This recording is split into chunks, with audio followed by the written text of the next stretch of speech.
আজ পয়লা অগ্রহায়ণ। এই মাস এলেই নতুন ধানের ঘ্রাণে মেতে ওঠে বাংলার গ্রাম গ্রামান্তর। নতুন চালের পিঠাপুলির ধুম আর গান বাদ্যে আমন্ত্রণ জানানো হয় বাংলার সমৃদ্ধিকে।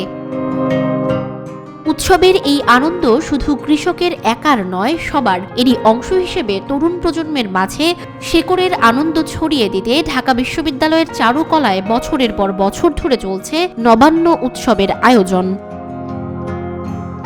শনিবার সকাল 7:30টায় বাঁশি বাজার মধ্য দিয়ে শুরু হয় উৎসবের আনুষ্ঠানিকতা, চলবে রাত পর্যন্ত।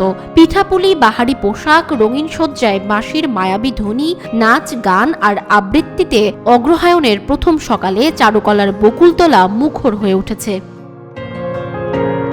এসো মিলি সবে নবান্নের উৎসবে এই প্রতিপাদ্যে এবছরও চারুকলায় নবান্ন উৎসবের আয়োজন করা হয়েছে। পৌষ তোদের ডাক দিয়েছে আয় রে ছোটে আয়। অগ্রহায়ণ আসলেই এমন আহ্বানে যেন পুরো গ্রাম মেতে ওঠে। কৃষকের মুখে হাসি ফোটে, জীবনে আনন্দের ঢেউ বয়ে যায়। অগ্রহায়ণের অনুষ্ঠানকে দুভাগে ভাগ করা হয়েছে। সকাল থেকে দুপুর পর্যন্ত চলবে প্রথম ভাগের আনুষ্ঠানিকতা। দুপুর 2টা থেকে রাত 8:30 পর্যন্ত চলবে দ্বিতীয় ভাগের পরিবেশনা। বিভিন্ন সংগঠন তাদের পরিবেশনা উপস্থাপন করছে।